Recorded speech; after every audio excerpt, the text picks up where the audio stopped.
Kabanata 12, Ulan. Dinala ni Sibal iyong tinutukoy niyang orange juice.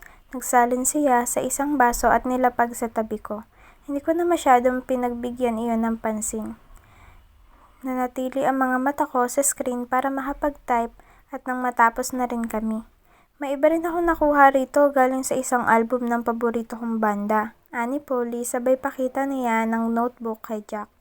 Kinuha iyon ni Jack para basahin. Nilingon ko ang katabi ko para na rin sana mabasa ang tulong ni Polly para sa aming ginagawa nang nahagip ko si Sibal sa duyan. Tuwid siyang nakaupo roon habang tinitingnan kami. Nagtaas lamang ako ng kilay at nagpatuloy sa pagtingin doon sa pinakita ni Polly. By the way, Jack, may nagawa ka na bang assignment sa biology? Patingin, ani Polly. Now I remember that stupid assignment. Kailangan daw namin iguhit ang isang cell at lalagyan pa ng label. Iguhit, ibig sabihin ay gagamit ng bond paper at lapis o kahit anong panulat. I tried doing that alright. Nagprint ako ng picture ng isang cell at ipinatong ko ang bond paper doon para maitrace ko iyong guhit sa likod pero hindi gumana. I suck at drawing, I admit it. So, I'm here to ask Jackson to draw one for me. Meron na, ani Jack sabay kuha noong envelope sa ilalim ng laptop niya. Ipinakita niya sa amin iyong ginuhit niya and man, it's very good. All the details were there. The labels were written in an all-caps black sign pen. Parang hindi pinaghirapan pero perfecto. Pakopya ha, ani Polly sabay kuha na rin noong sa kanya. Nakita ko ang kay Polly. It's not bad too. Mine looked like a rotten avocado. Nilingon ko si Jack. I don't understand why our prof thinks we'll learn better when we draw a cell and label it. Ang sabi nila, mas matututo ka kung naisulat mo. Tumango-tango si Ruben. Mayroon na ba sayo? Tanong ko sa kanya. Nasa bahay, President. Sayo? Nilingon ko muli si Jack. The evil smile is already spreading on his lips. Can you do me a favor, please? Magpapaguhit ka? Tanong niya. Please. Malamig kong sinabi. Iyan na ba ang pagmamakaawa mo? He laughed. Parang nag-uutos ka lang eh. I said please, Jackson. Nagmamakaawa ako. Or are you so interested with humiliation? Hindi yan humiliation, Snow. It's accepting that I can do something you can't. Umirap na lamang ako. Ayoko na makipagtalo dahil kailangan ko nga ang tulong niya sa subject na ito. I have bond paper inside our car and all kinds of pencil if you want. I can get them. Sige, kunin muna natin para hindi ko makalimutan. Nagulat ako nang tumayo si Jackson. Kinuha ni Polly ang kanyang laptop. Tumayo na rin ako para sundin ang gusto ni Jack. Agad-agad talaga. Sige na nga at nagpapatulong naman ako. We both went to my car in front of their house. Nasalubong pa namin si Katarina na patungo sa tabing dagat. Sinundan niya kami ng tingin. Binuksan ko ang expedition at kinuha ang envelope kung nasaan iyong iilang bond paper at isang box na magagandang lapis pangguhit. May mechanical pencils ka? Tanong ni Jack nang nakita ang isang box. Oh, it's in my office. And I figured it's good for drawing. Hindi nga lang ako marunong kaya hindi ko nagagawa. Tumango si Jack at tiningnan ang mga lapis isa-isa. Dumaan si Sibal papasok sa kanilang bahay. Sinundan ko iyon ng tingin hanggang pumasok siya. Sinarado ko ang pintuan ng sasakyan bago bumaling muli kay Jack. Tara, puntahan na natin si Kuya, ani Jack nang wala sa sarili. Ha? Si Sibal? Bakit? Tanong ko. Siya ang gumawa ng assignment ko eh. Di siya rin gagawa sa'yo. My jaw dropped. This is a completely different story. Pipigilan ko sana siya ngunit nagsimula na siya maglakad patungo sa kanilang bahay. Wait, Jackson! Tawag ko sabay habol. Mabilis siyang pumasok sa kanilang bahay. Tinatawag ang kanyang kapatid. Yung abukado na lang ang ipapasa ko, no? Jack. Ani si Bal sungaw ng kanyang ulo galing sa kanyang kwarto. Umaakyat na si Jack patungo roon. Ako naman ay nanatili sa sala, softly calling Jack's name to stop him from doing it. Jack! Uy! Sabi ko. Lumipat ang tingin ni Sibel sa akin. I don't know why but I can see anger in his eyes. Minaliwala ko iyon. All I care about is stopping Jack from doing that. Si Snow kasi wala pang assignment nung sa biology namin. Papaguhit sana sa'yo. May magagandang mechanical pencil din siya rito. Kinuha ni Sibel ang envelope na hawak ni Jack. Hawak na yan na rin iyong box kung nasaan ang mga lapis ko. Hindi ko na kayang tignan iyon. Naglakas loob na akong umakyat. Ilang hakbang lang naman ang hagdanan nila, kaya agad din akong nakarating sa gilid ni Jack. From where I am standing, I can clearly see his room. White see-through curtains, white bed sheets, some sketches on the wall, and books. Huwag na, akala ko kasi si Jack ang nagdrawing. Ayaw ko makaabala. Ngumiti pa ako para hindi mamalayan ang nararamdamang awkwardness. Kung si Jack ang magdodrawing, hindi mo ba siya maaabala? Ani si Bal. Nilingon ako ni Jack. His smile makes me want to roll my eyes. Tinalikuran kami ni Sibel at malaking binuksan ang kwarto. Nakita ko ang kabuuan doon. Sa isang corkboard na malaki ay naroon ang nakapin na mga sketches ng buildings, maraming linya at may maliliit na sulat na numero. Hindi ko maintindihan. Nakita ko rin ang drawing table na may lampshade sa paanan ng kanyang kama at sa harap ay isang malaking bookshelf kung nasaan ang napakaraming libro. Kumalabog ang puso ko. I don't understand why but damn it. Why do I feel something strange at the sight of it? May mechanical pencils din ako rito. May mas magandang papel ako sa iyong bond paper.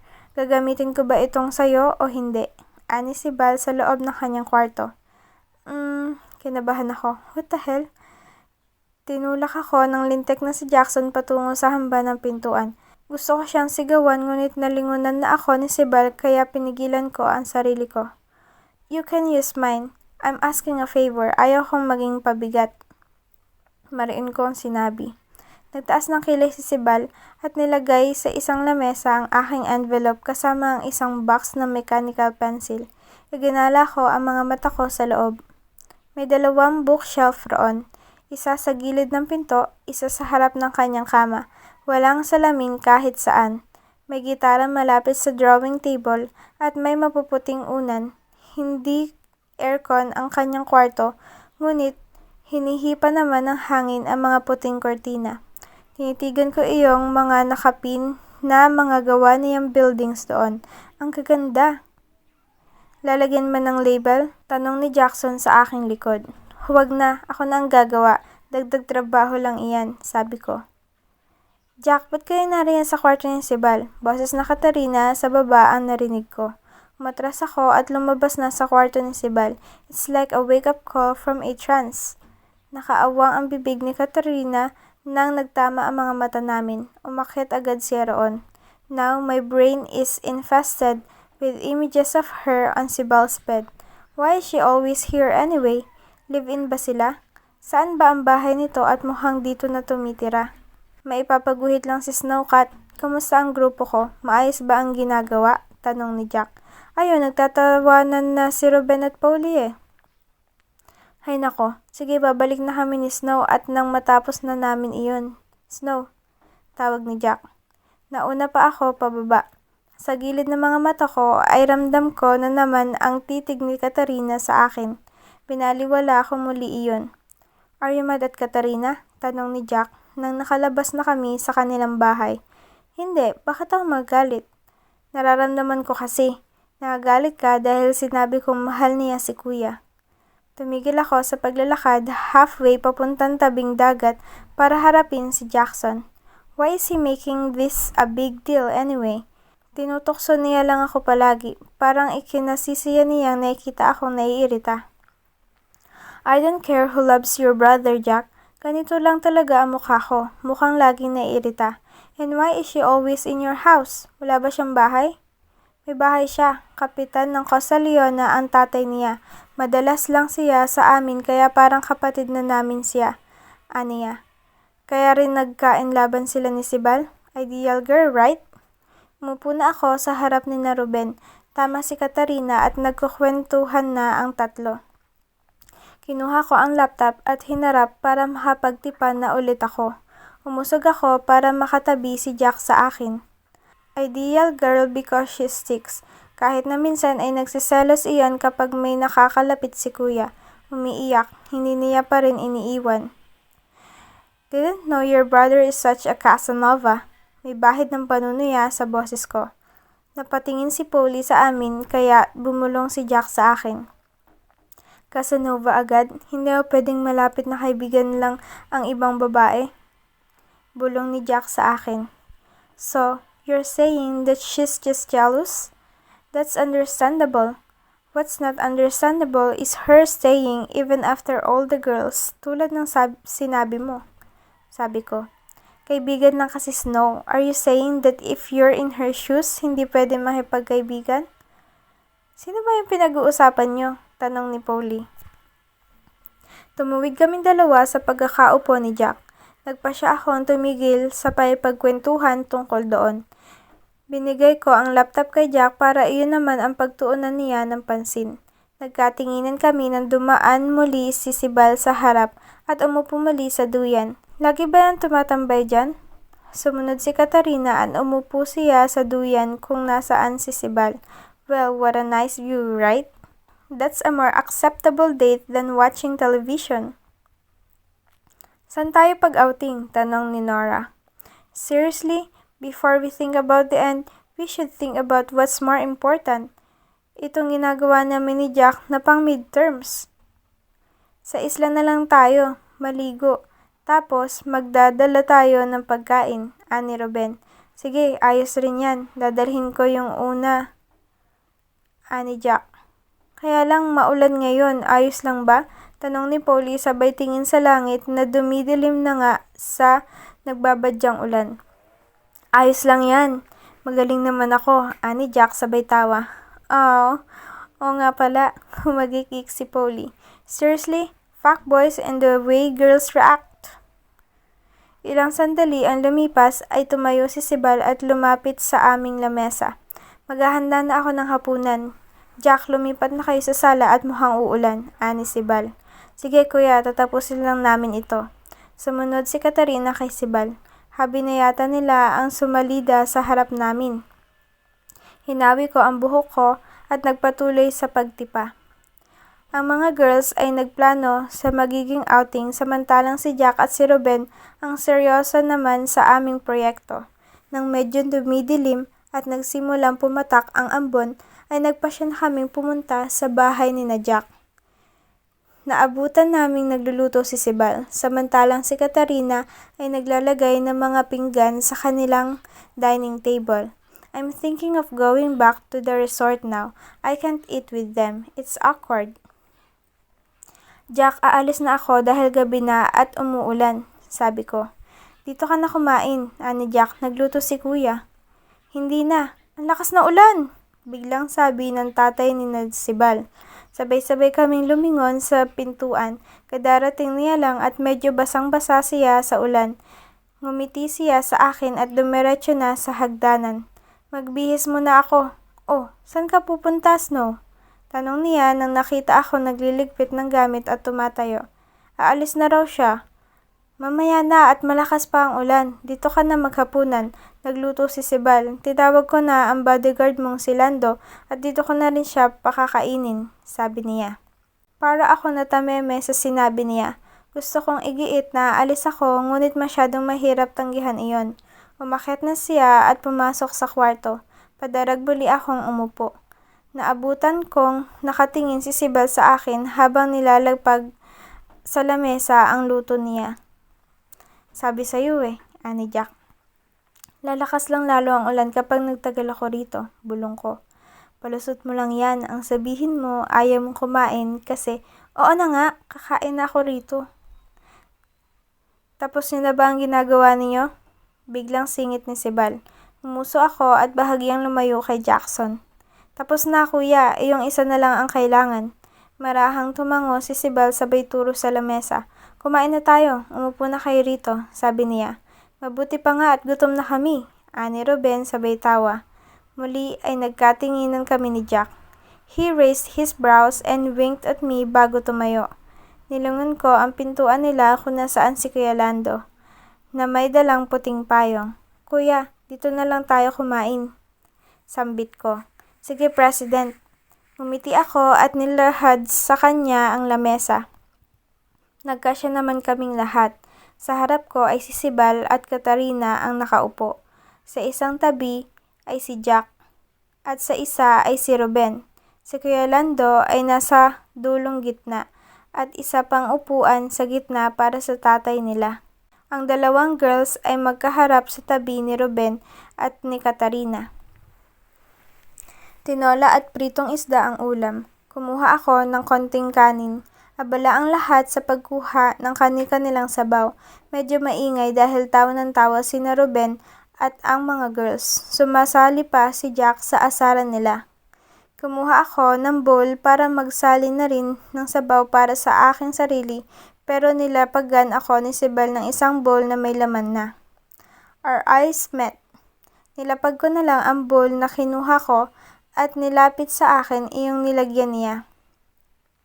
Ang lamig ngayon, anang tatay ni Sibal sabay upo sa kanyang upuan. Kumuha agad siya ng kanin at nagsali na rin ng kanyang sabaw. Kumain ka pa, Snow? Kumakain ka ba nitong ulam namin? Sabay tawa niya. Halos mabilaukan ako sa tanong. Napatingin silang lahat sa akin. Nagluluto naman ng ganito si Papa noon, pati si Tita Marem, kaya nakakain po ako ng ganito, sabi ko. Oh, marunong na magluto si Maria Emilia? Tanong ng tatay nila. Tumango ako. Nilingon ni Sibal ang kanyang tatay tapos bumalik muli sa akin. Magkakilala po kayo ni Tita? Tanong ko. Nag-iwas ng tingin ng tatay ni Sibal sa akin. Sinong hindi nakakilala kay Maria Emilia, Snow? Ani Polly. I blushed. Somehow, medyo nahihiya ako dahil kilala nilang lahat ang tita ko dahil lamang sa pagiging terror niya. Ganoon pa rin ba iyon? Tanong ng tatay ni Sibal. Hindi ko alam kung alam ko ba ang tinutukoy niya. Ilang saglit kong inisip ang tanong niya. Istrikta pa rin po, I said. And her cheating issues? Tanong ni Nora. Napainom ako ng orange juice sa biglang tanong nito. Natahimik silang lahat. Jackson hushed her, but it's too late. Sorry, ani Nora. Ngumiti lamang ako. It's not a secret. Ayos lang ba ang anak niya kung ganoon? Tanong ni Katarina sabay tingin sa akin. Alam kong alam siguro ng buong Castellona or worse buong Nabas ang tungkol kay Tita Marem. Pero ngayon ko lang napagtanto na parang nakaka-offend pala na casual akong tanungin tungkol sa issue ng pamilya ko. We don't make it a big deal in our family. Iyon lamang ang nasabi ko. Iniwan kami ni Mama at sumama siya sa ibang lalaki. Naging maayos naman kami ng kapatid ko. Tita Marem won't do that no matter what because she cares for her family. So, it's not a big deal to my family. Nakaramdam ako ng hiya. Hindi ko maiangat ang tingin ko. Hindi ko na alam kung alin ang mas mahirap, ang manatili kahit na alam ng lahat na nag-cheat o ang umalis, sabi ni Katerina. Bahagyang kumunot ang noo ko, ngunit nagpatuloy ako sa pagkain. Why are we talking about this? Ang umalis, syempre, ang mawala, ani Tito. Nawala ng nanay si Sibal at Jack sa murang edad, Katarina. Mahirap sa kanila iyon. Medyo gumaan ang pakiramdam ko sa sinabi niya. He smiled at me. Nawala po? Namatay ang nanay nila, Snow, at naging mahirap sa aming tatlo ang pagkawala niya. Tumango ako. I'm sorry po. Kaya tingin ko ay mas mabuting nanatili si Marem kahit na hindi siya masaya, para na rin sa anak niya. Pero Tito, hindi po ba masama ang manlalaki? Kapag kasal ka na, dapat committed ka, hindi ba? Tanong ni Katarina. Siyempre, masama iyon, pero sa punto ni Marem, ang iniisip niya na lang ay hindi ang sarili niya, kundi ang anak niya. What's your stand about cheating, Polly? Katarina asked. Siyempre, hindi maganda iyon. Dapat iiwas sa temptasyon ang mga kasal na o kailangang umiwas sa taong nakatali na, hindi ba? The awkward conversation died when Jack opened up about their plan when we're done with midterms. Halos magpasalamat ako sa kanya dahil hindi ko nagustuhan pag-usapan namin iyon tungkol sa aking pamilya. Certainly not, especially while eating. Tapos ka na? Biglang tanong ni Sibal habang malalim ang iniisip ko. Tumango ako at uminom na lamang ng tubig.